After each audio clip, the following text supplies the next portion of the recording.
Welcome back to What Have You. I'm Rachel Jankovic. I'm Becca Merkel. And it's November. The end. It is that. The end of November. The end is near in many regards. It's so true. It's a time of year when all the here it comes starts really building up. I know. Now, guys, I'm just going to explain right now the background noise, which is that Rachel and I are driving to McDonald's. We failed to get a Diet Coke already. And if you're in a place that's not actually like here, I guess it's not happening everywhere in the world. But at our McDonald's, a large fountain drink is $1. Yeah. But I don't have money. Do you have money? I'll support you. Oh. Yeah. Anyways. You can owe me.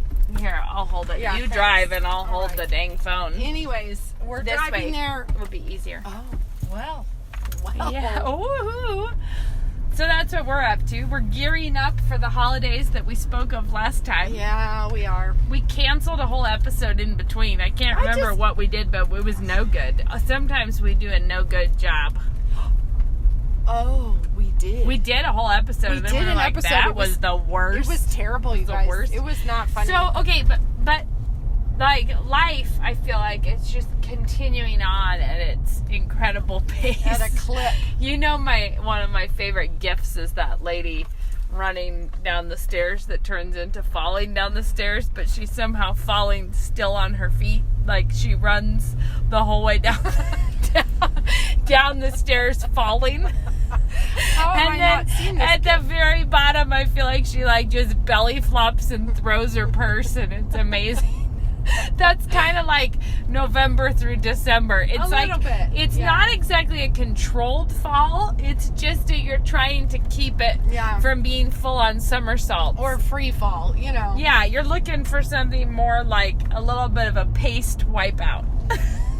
Yeah, where your head's just going ever so slightly ahead of your feet at a higher rate of speed than your feet are. Yeah, but that's the season that we're embarking upon. And we're embarking strong on it. We are We're getting doing that. going. But we have all of next week off for Thanksgiving, and that'll be exciting. I'm hoping to get much done in the world. I'm working on an all-new chore system. Me too.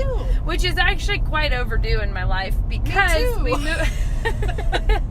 Well, because we moved into our house at the beginning of September, and nothing is normal. It takes quite a while to like settle into sort of having a normal time. Yeah, totally. But the other part of the problem is that,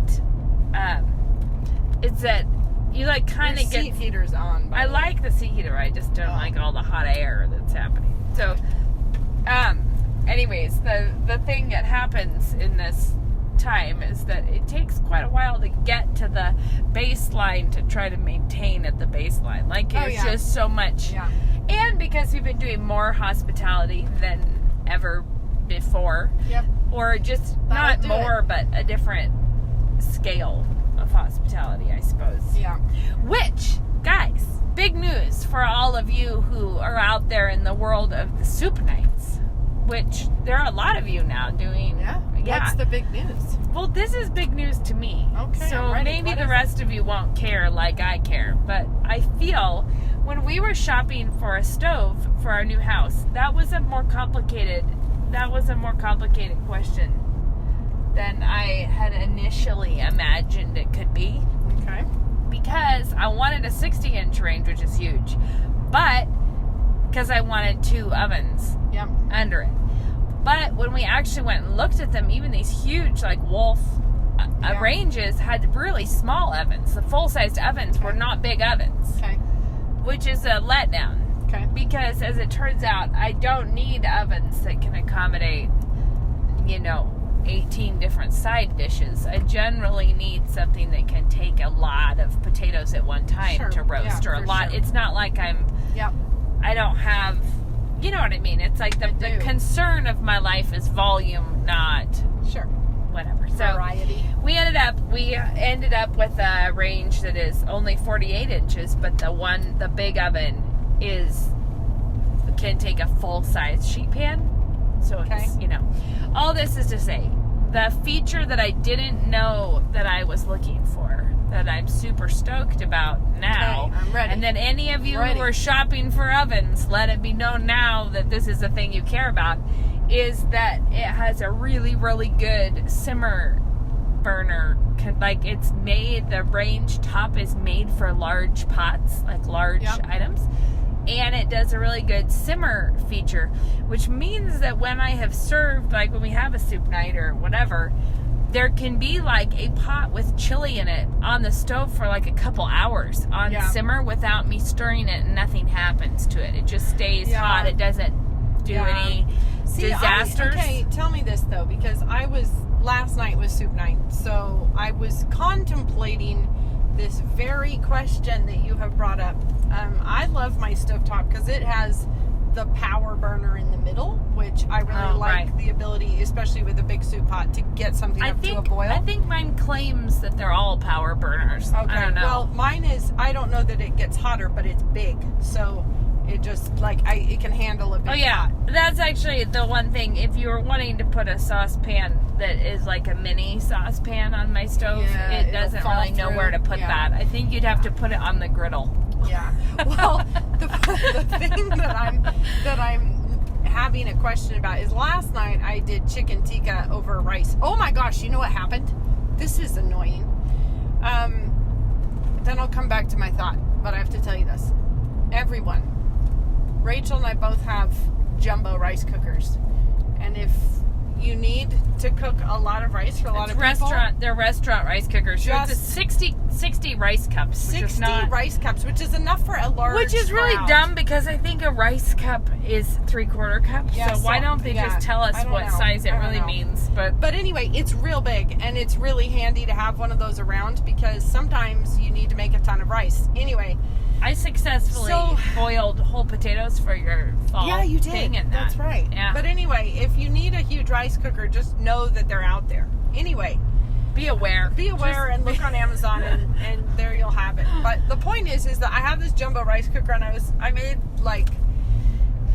making like 24 cups of rice. And dry rice? Yeah, 24 cups dry. Okay. And so 48 cups or however much that is. Anyway, I got it all in there, and I plugged it in, and I turned it on. And then about 6 minutes before the hungry horde of college students showed up at my house, and I was ahead of schedule on everything. Like, the bread was done, the chicken tikka was done. That was your first clue that something was wrong. Everything was building up to be ominous, because I had gone out and I'd felt it, and it was on, it was hot, things are good, and then, it turned out I had turned it on to warm, and so it had, absorbed all the water into the rice, so it had fluffed up, and it had gotten hot, but it was still raw. It was just, crumbly bad. I threw it all away, and I started over because I didn't know what... It's pretty quick, that rice cooker. I thought it was going to be like an hour, but it was only about half an hour. Yeah, and it was ready to go. So I told everybody to just hang in there, and it turned out that in their lordship class they had been discussing fasting, so it was very on point. They were we can be our wits are sharpened for this discussion. So anyway, but my point is I was making this chicken tikka to go over the top of the rice, and I was noticing how some of my soup recipes are the kind where you can just let it simmer and you're fine. You can walk away and all is well. And then other ones really want to scorch to the bottom, and you have to really babysit it by stirring all the way to the bottom. You know what I mean? Yeah. So this is my question that I'm bringing up, and that was a long segue. But how do you have a simmer burner that with certain kinds of textures of soup isn't still going to want to, if there's cheese in it, for instance, it's just if it's low enough, because I think that my burner can go so low that it's like a chafing dish. Like, you think so? But the other thing that it does is because it goes for large cookware, because all of the burners are for large cookware, they heat up, like on my really big pot that's 8 gallons that I use. Is yours 8? We determined, everyone. Mine's only I 6. checked. Mine is 8 gallons. Yeah, mine's only 6. But now I have a 6-gallon one, too. Rachel wins. My 8-gallon one blesses me a lot. I have been using it more than... Where'd you get it? At the restaurant supply. But the way my burners work it's a big pot because it's 8 gallons. But even when it's really boiling or whatever, the burners are putting the heat out on the sides, like the sides of the pan are super hot. Like it's not that center bottom scorch. Yeah. So the heat, I think it's just the heat distribution is not a scorching one. Because see, I always keep my pot on the center power burner. I wonder if I should try. You probably should turn it down. I turn it all the way down, but I wonder if I have a little baby simmer burner. I should try putting my big pot on it. That's probably a lower. And see what it has to say for itself if I do that. Okay. Hold that. I wonder what they're advertising here with the cinnamon sips. Oh my! I just know.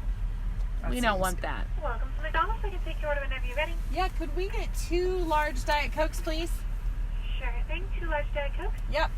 Anything else? Nope, that's it. All right, that'll be $2.12 for you as a person. Sometimes Beck and I really like to treat ourselves. $2. Self-care. $2.12 for a little Diet Coke in the afternoon. Yes. And Becca has to treat me to it. I have to rummage for my $2. There it is. There it is. There it is. Oh.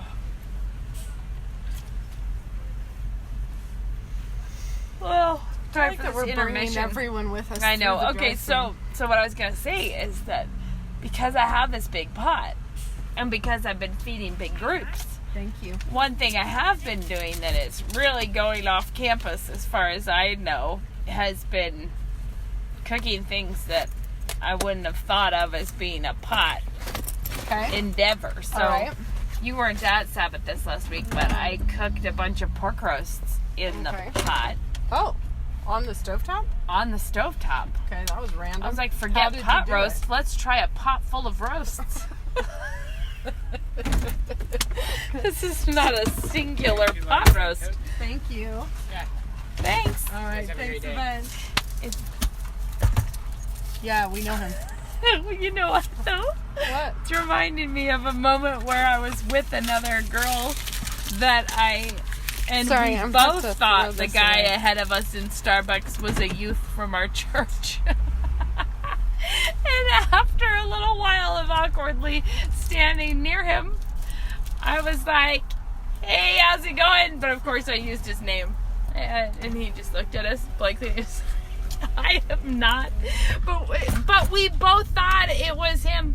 And it was the same youth that we did just see for reals, which is why I stalled out with like, I can't be sure. I can't greet you. I can't. Yeah. That's really Anyways, all this is to say that my point is that if you can maintain a low simmer, you can duplicate the effects of something being in the oven for a long time. Do you have to have a lot of liquid in there? Well, or do you just... I mean, I wasn't trying to do like a dry roast in the pot. Throwing me a little. No, okay, I made pork roast and it worked out. And I can't say that this is wise, but I can say that it panned out. I wish that Winco had more leeks in stock. It would have made it better because I bought all their leeks. And then it was about half the leeks that I wanted. But I did pork sirloin roast that I covered in herbs, herb de Provence. Okay. You know, those. Yeah. And salt and pepper. And I seared them. I cut them into smaller little roasts, like little softball size roasts. Okay. Smaller than that. Okay. Bigger than baseballs, smaller than softballs. Okay. And then I seared them all in the pan. Okay. To get some good flavor, which is another reason I love my 8-gallon pot, because you can sear things to your heart's content and it's all the way down at the bottom of a tunnel and it doesn't splatter everywhere. Yeah. And anyways, I seared all of those.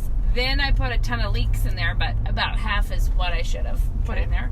And then quite a bit of that Bragg's apple cider vinegar and Dijon. Okay. All right. And then garlic and chicken broth. And then I put all of the roasts back in it and simmered it on low for like hours. Okay. and they were delicious. Well, how'd you serve it? Sliced or did you shred No, it? it was very shreddy. I pulled it out and kind of broke the smaller roasts open, and then I thickened the sauce. I would have used like flour, like a thing that has been working for me is to thicken it in a separate saucepan to do a roux, like butter and flour, and then add the broth from the pot and make like a really thick gravy in a pot, and then dump into the broth. But we had a couple people who couldn't have gluten, so I did cornstarch slurry instead because I couldn't do the flour. But I would have done the flour otherwise. But it actually really worked well, and like the leeks plus the apple cider vinegar almost made a weird, that was a great combination. I don't know, I thought it was better when I made it at home, improvising with more leeks than when I fed 50 people that, but whatever. Well, I did this chicken tikka last night, and I had made the sauce, and then I don't know if it deserves the name chicken tikka, because it's very much my own strange procedurals that I do with this, because for soup night, my requirements are that at 2 o'clock in the afternoon, I might not have the groceries into the house yet, and I can still pull it off by 6, which means that proper and beautiful what cooking. It means is that you're not in this business for the technique championship of the world. There is no homemade broth in my life at this point. I'd just like to give a little shout out right now to Better Than Bouillon, because I can't tell you how many times I look at it and I'm like, I think I added about 2.5 gallons of water to that, and that should pan out to being about 1.5 tubs of this. See, the thing is like, for me, if I'm going to do it at all, it really has to be sustainable and achievable for me. So even though if I was going to cook it for a small dinner party of 6, I would do things like buy the ginger root and cut it myself. When it comes to soup night and the quantities needed. Squeezed ginger is one of life's real benefits. I buy the squeezed ginger. Me and I buy, too, because who doesn't want their ginger in a toothpaste tube? And the thing is like, if I'm cooking for my family, I chop the garlic clove. But when I need like almost 3/4 of a cup of chopped garlic, that's madness. It's just get it out of there and fling it in, and there you go. Where do you get what garlic do you use? If it's chopped garlic, I really, really, really dislike pre-chopped garlic. Yeah, me too. But I buy those black bags of the cloves that are peeled. Those are good, but because those have a garlic flavor. But the chopped, they're garlic cloves. Yeah, but the chopped ones take on. The chopped ones have something else. You know, it's like mixes like Bisquick has that metallic taste in the back of it that you always know it was there. Yeah. But anyway, what I'm saying is, I actually the Costco brand big jars of pre-chopped garlic, they are fine for things like, something where it's not. I don't like those because they make your fridge smell like garlic. Well, there's that. But anyway, I'm just saying, there are Rach, this is even a bad confession. Now that I'm telling everyone about the way I cook at soup night, celery, I even buy the packs of celery sticks that are like, already cut and trimmed. Yeah, but I'm because I am so having to be in a rush on Tuesday nights that like having to wash, because celery can be really dirty. It's like having to wash it and string it and I don't feel like that's weird. We've already said before that bags of frozen chopped onions are your friend. Also, weirdly, the frozen chopped onions, when they thaw in the bottom of a pan, they get to that transparent state much faster. But see, okay, so for instance, if I was going to do a recipe that called for and this would be a normal quantity for me, would be like chop 8 onions and 2 heads of celery and half a cup of garlic. That is a lot of time chopping that on a Tuesday night I don't have. So anyway, I cut the corners and I cut out a lot of the middleman. I have done it when I use matchstick carrots thrown in things, because especially if I'm going to do an immersion blender going on sure. Then I'm like, but I think that some of those little stringy carrots, not. Yeah. It's not matchstick. Are those? Yeah, it's not they a are matchstick. Like the kind you might throw into a coleslaw. Those are really actually kind of a fun texture in soups. I don't mind those at all.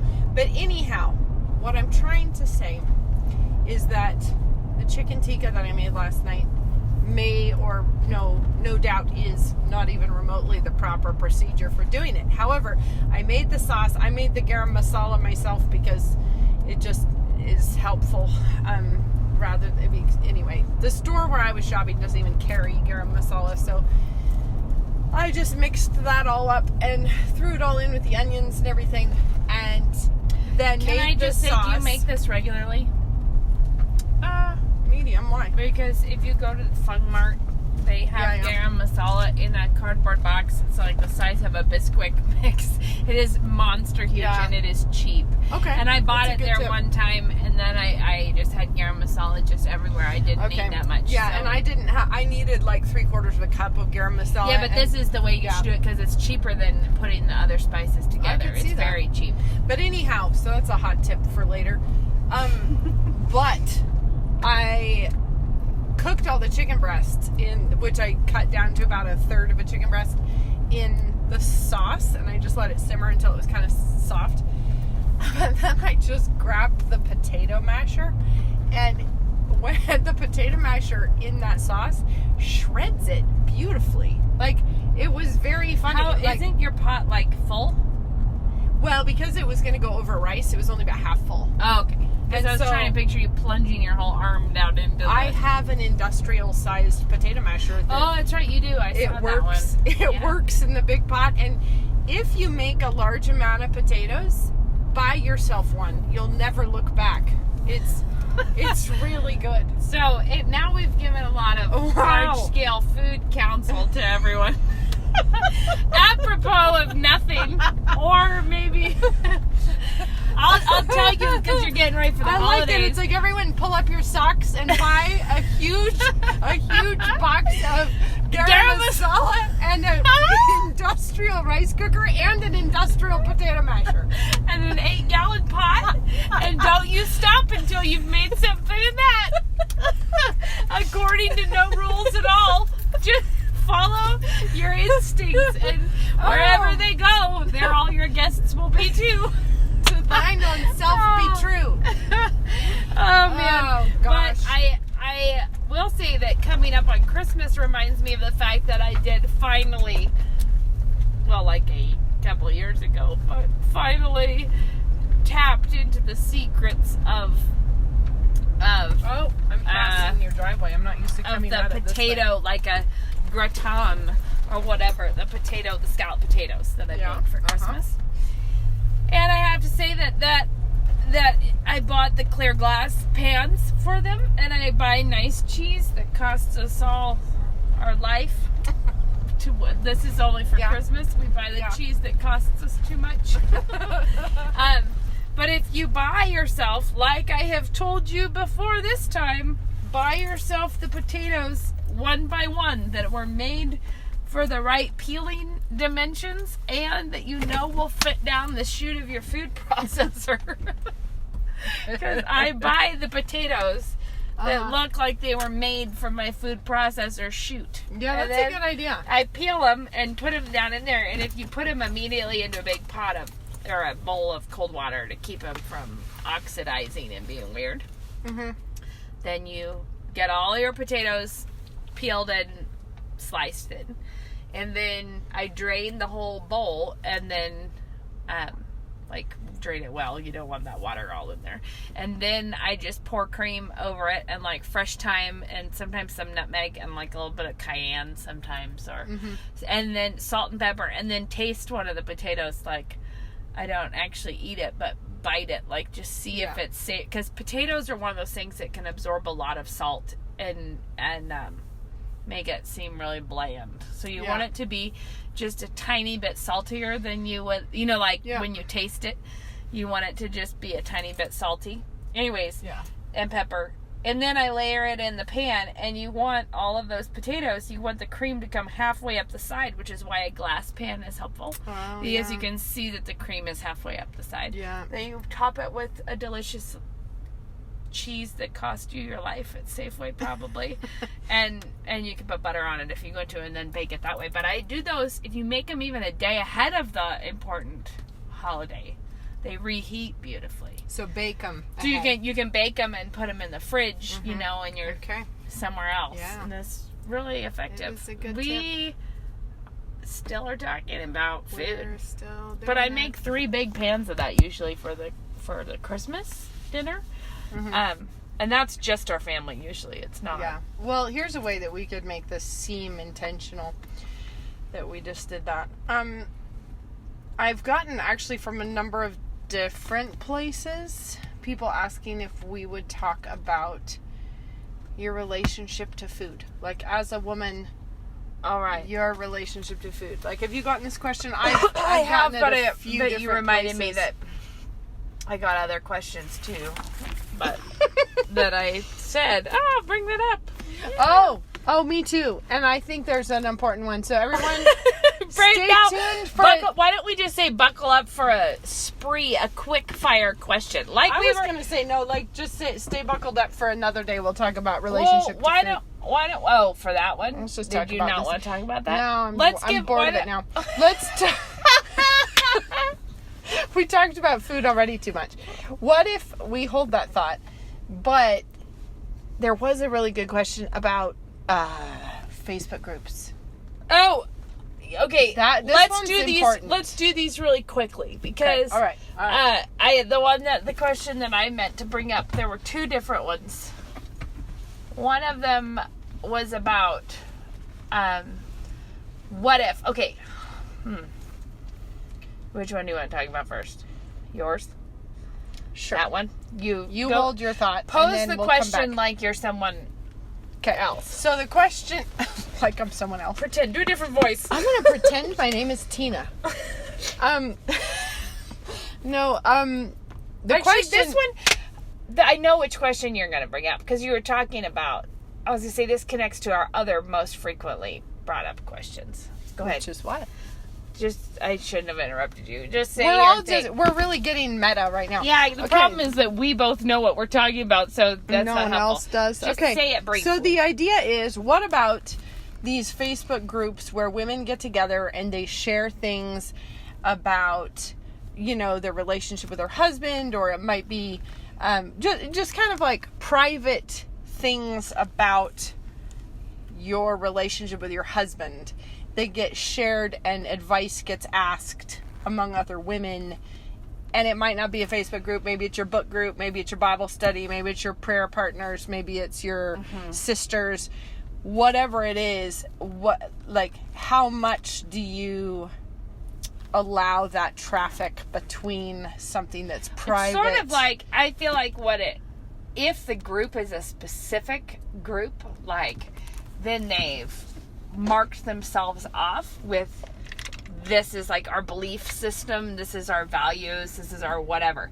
And it sort of is a way of trying to create like a locker room.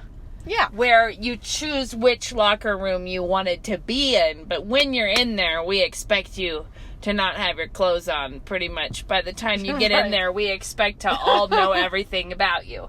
Now, the place that That's a very uncomfortable metaphor, but it is so true. But it's accurate, and the reason I say this is because it very often pairs with Christian ideals. So what you have is like a Facebook group that's saying on the surface, we want to help each other have strong marriages. Yeah. Right? Like, we're here because we want to encourage you in your marriage. Or here is a group of a whole lot of Christian women who are all trying to conceive. Yeah. But now, because we're saying we're in a trying to conceive group, we're letting it all rip about things that just we should not be doing. And the point there is not that you're not, it's our criticism would not be around the ideals that the group proclaims. Right. Which is, the statement of faith by the door. But rather, do you need to be in that locker room at all? Or should you be behaving that way in that locker room? Right, and I think part of this question that came up anyways that we both saw, which is why we're talking about it, is that the question is from a husband who's like, not sure how he feels about his wife being in areas on the internet where for him to see what was going on there would be inappropriate. Yes. Right? So where you have suddenly anyone's husband who picks up their phone is in there with the nitty gritty about your reproductive cues. Like, now we're all sharing that. Why are we sharing that? Yeah. Not sure. Can't say rightly why we're sharing that. And that's different from from fellowship. Like, I do want to be careful with that, because I'm not saying that everyone's always being foolish if they're talking about hoping to get pregnant. But this could easily be like, what about conflict resolution with your husband? And then everybody's like, well, my husband and I had a great big fight because he said, please pray for my husband who's being horrible right now. Yeah, or whatever. And the thing is that there are certain things that really should be kept, the walls should be kept high around your relationship. But both high and lower, because many people are more comfortable calling up all of the women on the internet to tell them how bad their husband was, and would never dream of calling their pastor to say, there's a problem happening, could you help us?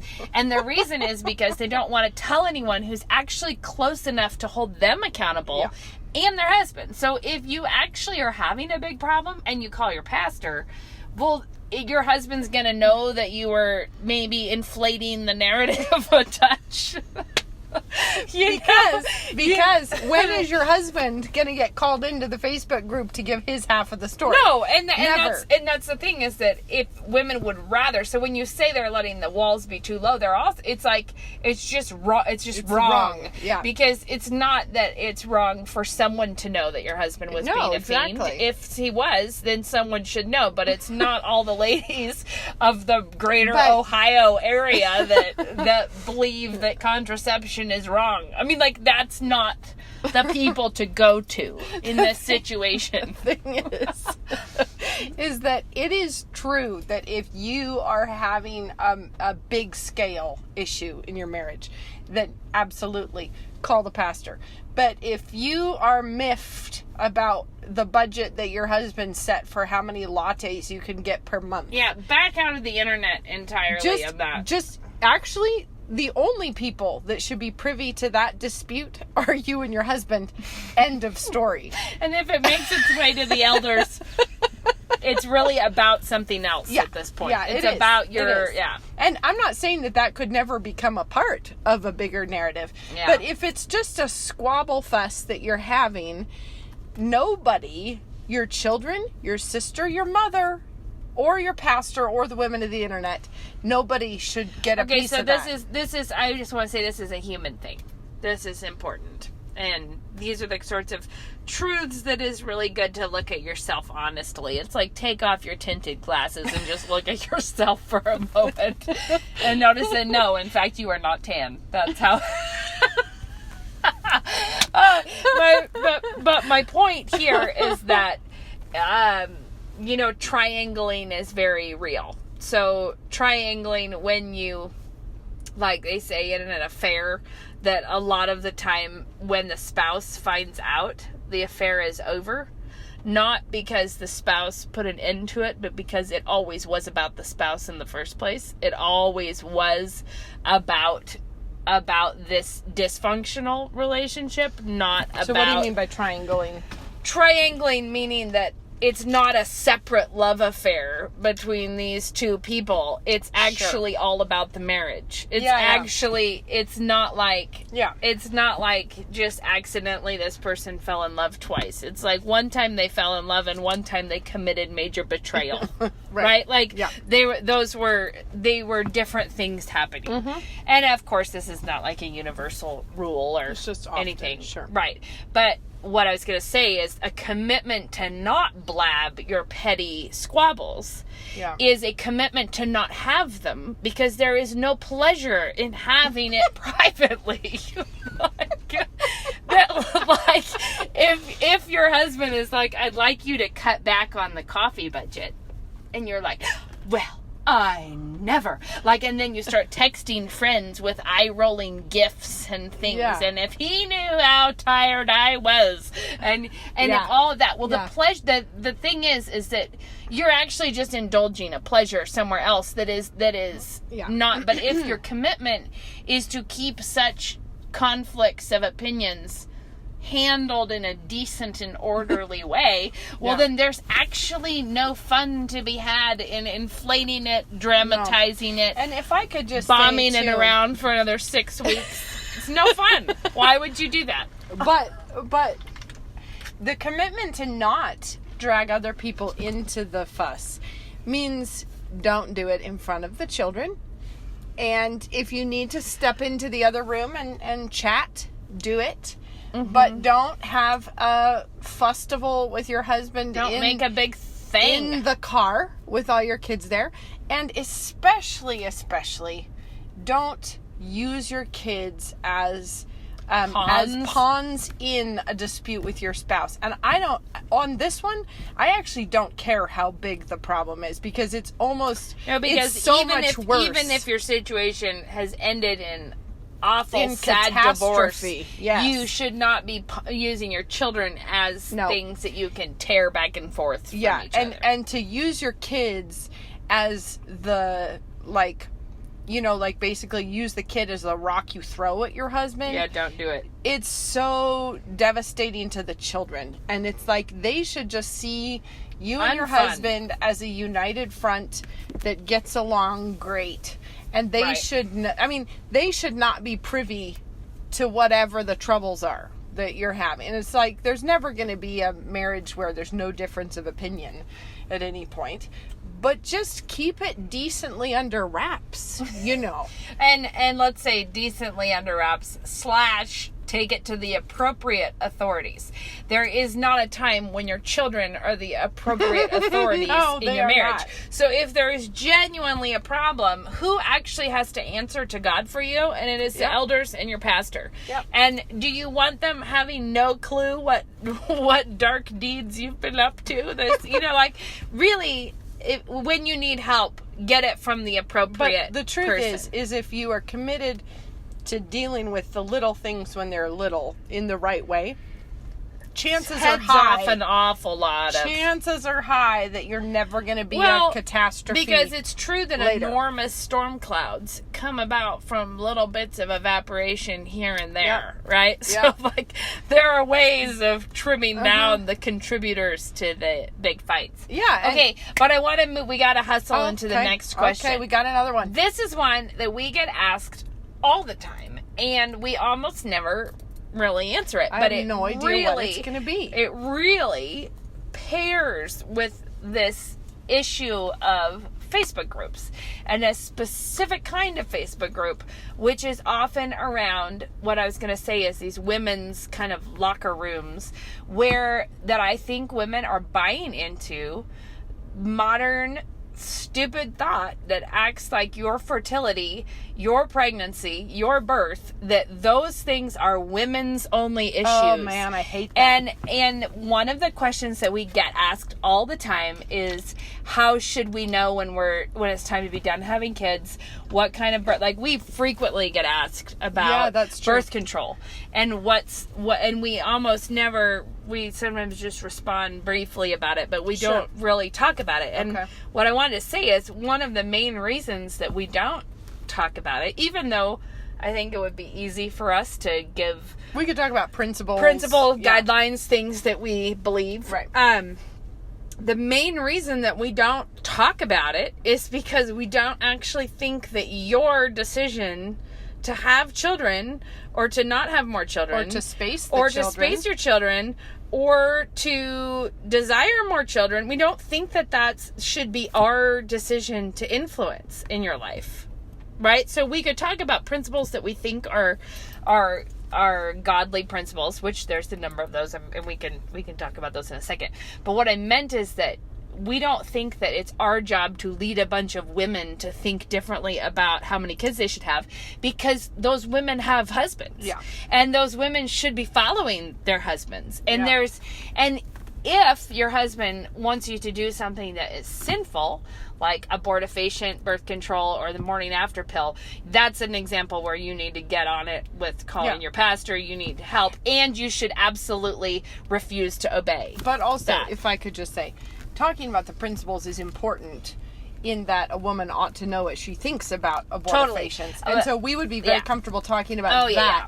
But in terms of I think the stuff that I mean is that a lot of the time women have somehow commandeered this whole area in their marriages where women are by themselves trying to make the decision of what they believe they should do. But there's a big and that's piece of weird. It. Yeah, there's a big piece of it that feels like because the husband isn't the one undergoing it, he doesn't understand. It's not his body. And that's the thing you say, yes, it is, because don't you understand what the Bible says? Yep. Your body is his body. And which means child, that there is no, it's his child. Yeah. There is, if you're married, there is no time when you say, my body, my choice. Nope. It's our body, right? And even then, not always our choice. So that the whole thing kind of goes by the wayside because... But this goes down to even things like, should we have a home birth or a hospital birth? Yeah, it's not a women's issue. You know it's what? a couple's decision. Yeah, and if your husband has an opinion on this, it is absolutely your job to care about what that is. And actually, and to let him set the tone. And of course we think that a godly husband should care what his wife thinks. Or if he is wanting to recklessly endanger them somehow, she should get help. Or if, of course there's just a wide swath of perfectly acceptable Christian behavior in which swath you need to be following your husband, and you need to be gladly following your husband. And you need to follow him even if... No matter if the ladies on the internet think he's being a darn fool. Or the ladies in your church, or the ladies in your family, or whatever it is. And it is very easy for women to gallop off and join a bunch of groups and get all the opinions. Well, and then to come away with some pretty, let's just all remember that women are even called out in the scriptures as being gullible.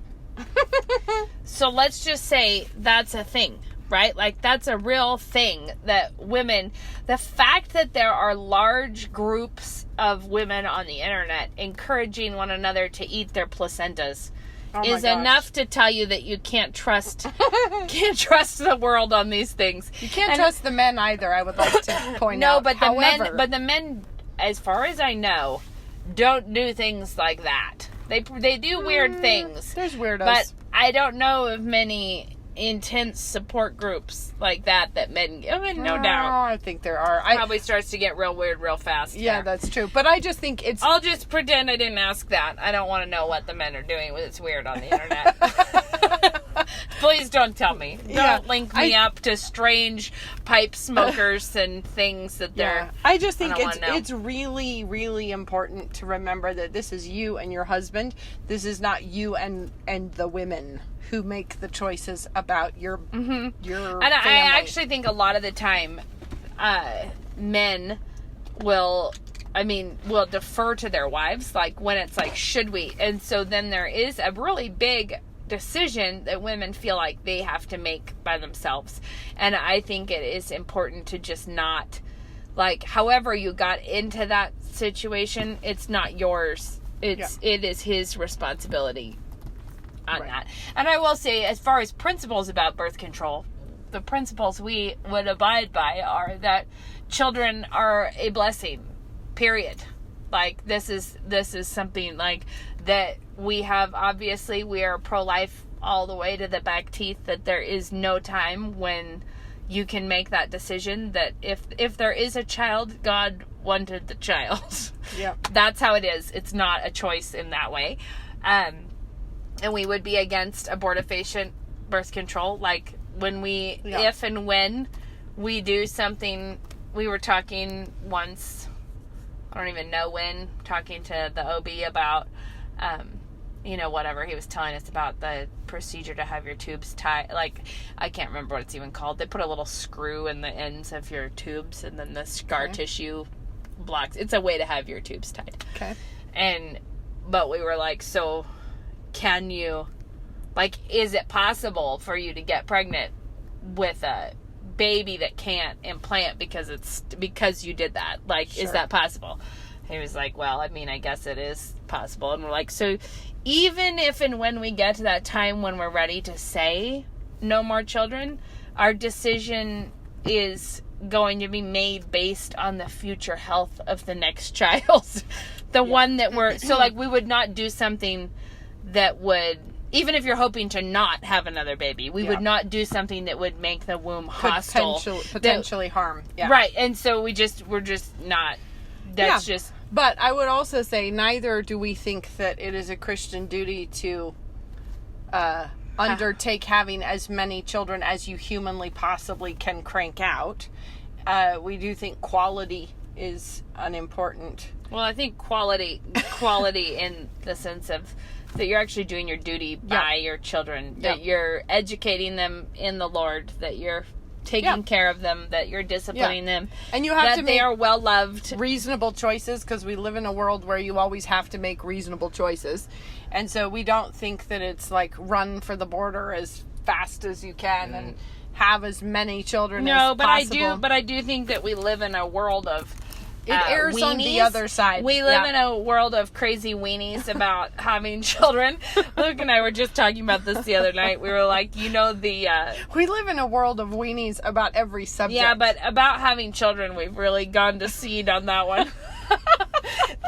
But Luke and I were laughing last night. The thing about the abortion debate, which is just so stupid, is that in a Christian worldview, like, well, we've solved the problem. Like, you're like, you already vowed till death do us part. Like, the scope of your commitments is already big enough to hold the entire life of a child inside of it without committing you to anything else. Sure. Do you know what I mean? Like, we already have a commitment area of life that is big enough to accommodate many, right? Yeah. Like, we can do that. But the thing that's so funny is when everybody acts like we absolutely must be able to have sex whenever we want to, and we absolutely must not ever have to have the commitment, with the commitment of having a child. And anytime I saw some leftist tweeting, like, having a hilarious angry fest of, like, the thing, if you want to make children just a women's issue, it's like, where are the dads?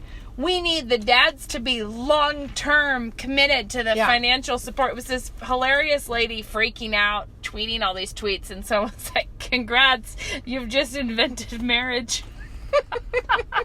Where the duties will be shared by the husband. What about a world where the husband is there to hold the child in the night? You're like, it's actually one of the things that's been done for kind of a long time. The humans thought of that one before now. Yeah, and I think I've said this a lot, but I do think that you don't ever, like, when you do make a decision like, Lord, we think that this is our house full. Like, we think that we have been fruitful. We have multiplied. We barely have our nose above water in our frantic doggy paddling around trying to do this well and in a way that glorifies you. We think we're done. I think that the most important thing in this decision is the posture that you have, which is a posture of inquiring of the Lord what would please him and being willing for him to answer you with something that didn't necessarily please you. But also, if I could say, be willing to have him answer you through your husband. And that's what I would say when I say I think it's harder. My guess is more women have a hard time thinking of getting pregnant when they didn't want to get pregnant. Like, that is because culturally we have a heavy emphasis on the grievance of an unwanted pregnancy. Like, that's putting so much upon you and your body and all of this. Yeah. But I think in Christian circles, it's very more likely that we have women who don't want to let go of having babies. And you can find very, very fierce support for that in these random women's groups. And the thing is if your husband is like, you know what? I think we're done here. Then you need to take that, like, thank you, Lord, for clearly giving me your will for me through my husband, even if he is being sinful, even if he is not necessarily and if he is making a wise decision. That's the kind of thing. It's what he's going to answer for. Maybe you will need to get your pastor involved if there's some big if there's some big picture stuff going on there. But if both of you are on the same page, you're both trusting the Lord, and your husband is like, okay, here's what I think we're gonna do. Your job is to hear that as God's answer to your prayer, to make it clear. Mm-hmm. And I think one back in when we had 5, we were just not sure. We were like, are we done? Maybe we're supposed to be done. We weren't sure. Mm-hmm. Mm-hmm. After the twins, when it was 4, we knew that we had no rational perspective from which to look at the situation. And we also knew that we were young and we might feel differently. You know, it was kind of like, this is crazy, but we don't know what life will be like. But after 5, it was like, well, are we done? That's a lot of kids. You know, it was like, that's a lot. I don't know. What do you think? Neither of us felt really strongly either way, but we thought, like, well, this is a real house full. Like, this is a lot of people. Like, maybe we should be done. So our approach on that was to pray. And when I said, I think the most important thing is your posture, I really found in that we decided just to give it a month and assume that we would be done having kids at the end. Like, we're like, we'll give it a month of just praying about it. And if I am not pregnant at the end of that month, we will have heard from the Lord that we can be done. We should be done. And anyways, I found at that time that it's actually a very hard thing to be willing either direction is actually very hard. To be actually trying to pray very open-handedly, like, I'm willing to be done at 5 or I'm willing to be pregnant right now. That turns out that's a real teeter-totter of emotions. But anyways, that was then we have Shadrach. That happened. And then the funny thing is that it was actually that was with Blair. That was with number 5, I think. Either way, by the time we got to Moses, we weren't even, it was not prayerful. Nothing was, we weren't. And my point is, the situation changed enough. Yeah. That it wasn't even, we have 7. Like, that was our 5th that we were concerned about. Maybe we should be done, and now we have 7. Yep.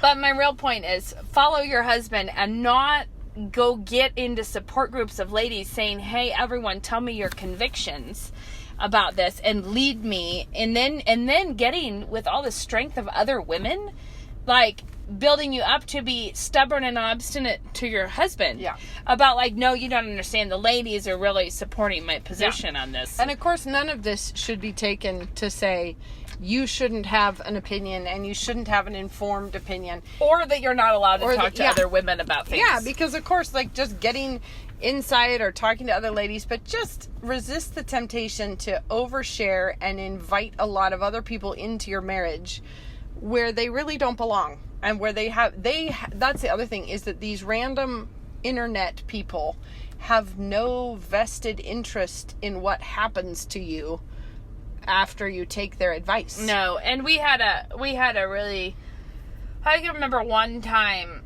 years ago when there was with a group of friends, I was with a group of friends, and somebody said, how often are you all having sex? And it went real quiet, where everyone was like, this is not our normal speed of conversation. Right. Like, I think it was just like, this is not what we usually talk about. This is not this was not the tone of this friendship. This was definitely a much more personal question than any of us were talking about. And it was definitely a unique moment. But I think that we actually all understood in that moment that this was a genuine need, that we need to talk about this in a God-honoring way. Someone needs help right now, right? You know what I mean? It was like, and we knew them, and like, this is, Yeah. A friend in real life asking other Christian women that she knows love the Lord and want to, and so what I'm saying is not that it's always inappropriate to have that kind of a moment where you're like, listen, I need somebody to just fill me in on a detail here. But what I'm saying is that should not be the overarching tone of your life, is or the basis rushing of into the friendship. Right, like, I'm here, I want to talk about your sex life. Or I'm here, tell me about your fertility. How are you working on it? Yeah. So, all that to say, mind your own P's and Q's. And your own husbands. Yeah, that too. Just keep things where they ought to be in their proper spheres. Yeah. And also, that's the thing about, it's Proverbs 31, isn't it? Or is it? It is Proverbs 31. But it's like that the heart of her husband safely trusts in her. And that it's not like your husband is really fearful of what you might have said about him on the internet. No. Or what. And this is another one of those golden rule moments, because how would you love it if he told all of his friends about... word. We do this a lot, this switchy the roles. Yeah. But can you imagine if you picked up your husband's phone and you found that he was in a support group saying, guys, what do you do if you just are not attracted to your wife? And when you see her in the evenings in her yoga pants, you just aren't in the mood. But guys, he's doing this she's put on some weight lately, and that just really, can you even? Especially if it was his pipe smoking group. Or yes, and you're like, well... or what about if it was men being faithful to their wives group? Where honestly the goal was... Or a bunch of men in the church that he said that to. Yes, like he said, guys, imagine it. She's putting on weight and I'm really not attracted anymore. I wish she would brush her teeth more What do you often. recommend? What do you recommend for me to get over how I'm not attracted to her? Gosh. The thing is that would be so horrifying, and yet how many women talk to all their other women friends about how they're not in the mood when they see their husband. They're not in the mood and looking for consultants, because when I see when my husband wants to, go to Minnesota, I don't want to go. You're like, let's workshop this, ladies. Give me your feedback and we'll check in tomorrow and see how your advice worked. Here's what I have to say. Inappropriate. Stop. Inappropriate. Stop. Knock it off. And sometimes you just have to say, the Bible actually touches on all these issues. It just touches on it in a real frank, unsentimental way, which is essentially, you're not your own. Like, get over yourself. Yep. Yep. Move along. Yeah. All right. Well, we've said it all now. We touched a number of bases here. From pots full of roast and large scale potato mashers. I know. To everything that's wrong with the internet. We didn't talk about our relationship towards food with food. We'll have to get that another time. Join us in our internet support group to talk about that. All right. Till next time. Bye.